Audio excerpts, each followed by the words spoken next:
जोशीमठ चीजें सामने आने लगी हैं।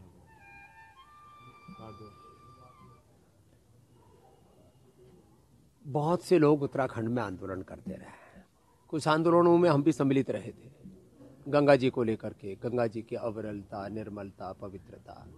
फिर यहाँ पर जो सुरंगें बनाई जा रही हैं, यहाँ पर जो रोड और कंस्ट्रक्शन हो रहा है, देखिए कुछ तो अपरिहार्य है। 4 धाम हमारे 12 महीने खुले रहे, लेकिन उसके लिए जिन नियमों प्रावधानों का पालन करना चाहिए, बड़े विस्फोट नहीं होने चाहिए और ज़्यादा बड़ी सुरंगें नहीं बननी चाहिए। अब जो प्रोजेक्ट चल रहे हैं उससे फिर किसी भी प्रकार की कोई त्रासदी नहीं आनी चाहिए, और यदि कहीं उससे कोई आपदा आ रही है या लोगों के जीवन को कहीं संकट पैदा हो रहा है, तो चाहे जो कंपनियां प्रोजेक्ट्स कर रही हैं उनको, चाहे राज्य और केंद्र सरकारों को इस तरह का एक प्रावधान करना चाहिए कि लोगों का जीवन संकट में ना पड़े, उनके जीवन में अंधेरा ना आए। ये सब की एक सामूहिक जिम्मेदारी बनती है। ऐसे समय पे हमेशा जब इस तरह की घटनाएं होती है तो पतंजलि तो हमेशा आगे बढ़ता है। बाकी एनजीओ से और उन लोगों से भी क्या आप अपील करेंगे कि इस समय, क्योंकि देखिए सरकार और समाज मिलकर के ही लोगों की हमेशा सहायता करता रहा है। भारत का जो सरोकार है, भारत के जो संस्कार हैं वो ऐसे ही है कि हम केवल सरकार के भरोसे लोगों को नहीं छोड़ देते, केवल समाज के भरोसे नहीं, मिलजुल करके जो अपने हैं, ये उत्तराखंड के लोग, ये जोशीमठ के लोग, चाहे जहाँ पर भी कोई कष्ट आ रहा है लोगों के जीवन में, उन सबको सहारा देना हम सबकी सामूहिक जिम्मेदारी, उत्तरदायित्व है। इसको लेकर कहीं ना कहीं नाराजगी भी लोगों में व्यक्त है।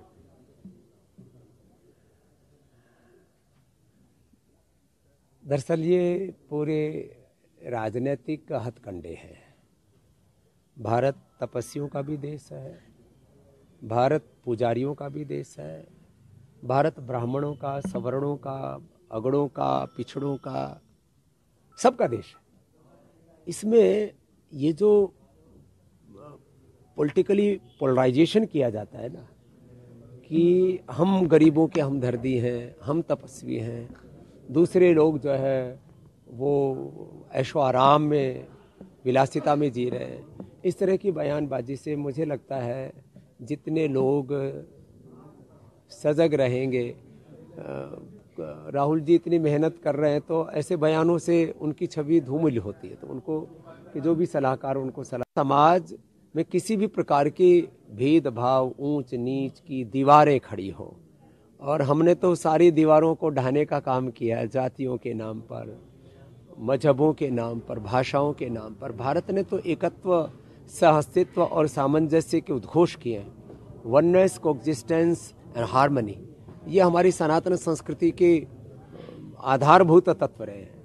ऐसे में किसी भी वर्ग को टारगेट करके कोई बात कहना अशोभनीय है। टी शर्ट पहन के घूमना इस ठंड में, क्योंकि कहीं ना कहीं देखो, टी शर्ट के नीचे इनर है, तो इतने ज्यादा कपड़े पहनने की क्या जरूरत है सभी को? तुम लोगों ने भी 5-5 कपड़े पहन रखे हैं, इनकी जरूरत नहीं है। हमने तो जिंदगी भर 2 ही कपड़े पहने, सारा देश जानता है। इसमें जो है ये सच है कि राहुल गांधी जी यात्रा करके जहाँ अपना पुरुषार्थ कर रहे हैं और अपनी खोई हुई राजनीतिक जमीन हासिल करने के लिए चेष्टा करना, ये सबका लोकतांत्रिक अधिकार है। ये राहत सामग्री अभी हम यहाँ से विदा कर रहे हैं, शाम तक पहुंच जाएगी। कल वितरण करने के लिए पूज्य श्रद्धेय आचार्य बालकृष्ण जी खुद जोशीमठ जाएंगे, और भी जो जरूरत होगी हम लोगों की सहायता के लिए हाथ आगे बढ़ाएंगे। लोगों को अकेला नहीं छोड़ेंगे सड़क पर, बेबस लाचार उनको अवस्था में न छोड़ करके हर कदम पर उनका साथ निभा। जोशीमठ में जो प्राकृतिक आपदा आई है, लोग बेघर हुए हैं, जिंदगी भर की उनकी पूंजी, कमाई, घर, बिजनेस, परिवार, व्यापार और बच्चे सब बेघर से हो गए।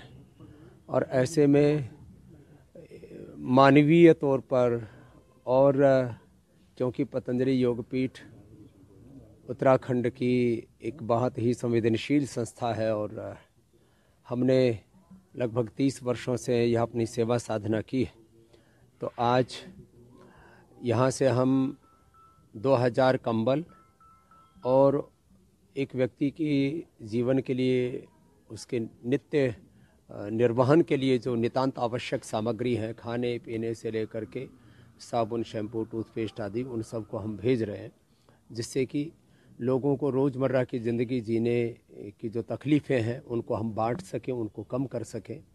और जो भी हमसे बन पाएगा हम कोशिश करेंगे कि हम उनके दुख दर्द को बांट सकें, क्योंकि जो समाचार मिल रहे हैं और जो वहाँ पर मौके पर जो दिख रहा है उससे ऐसा लग रहा है कि बहुत सारे होटलों से लेकर के बहुत सारे घरों को वहाँ से हटाना पड़ेगा, ढाना पड़ेगा।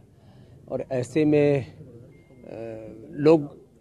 लोगों के पास में कोई सहारा नहीं है। एक तरह से उनकी ज़िंदगी में अंधेरा है।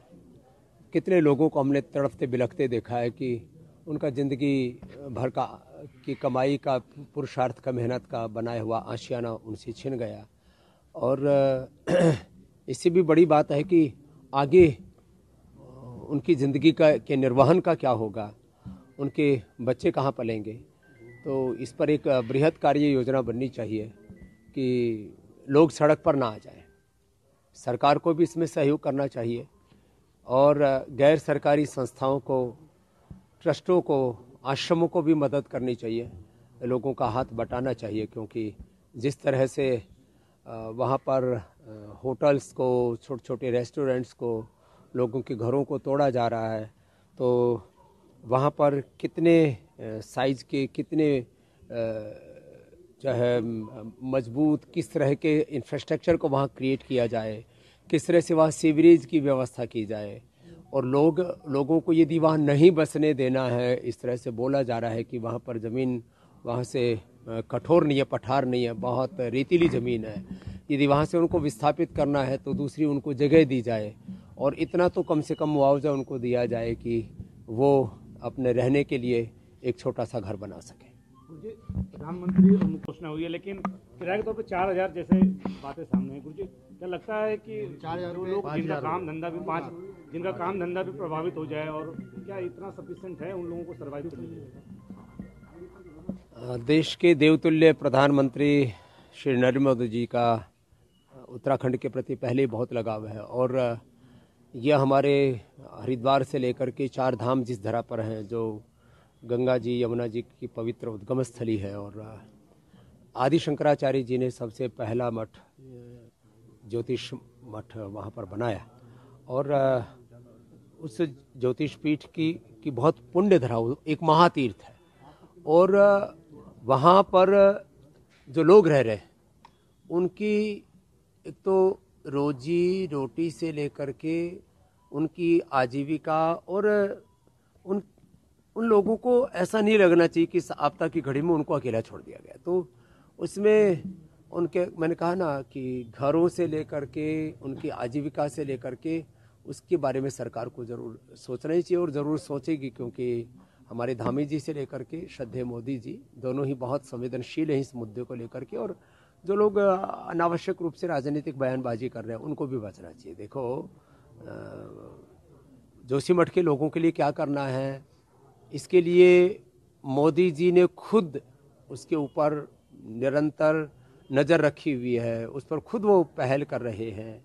धामी जी उसके लिए पूरे प्रतिबद्ध हैं और हरिद्वार सहित पूरे उत्तराखंड के लोग और देश के लोग, क्योंकि ये उत्तराखंड खाली उत्तराखंड का मामला नहीं है, ये हमारी आस्थाओं से जुड़ा हुआ प्रदेश है।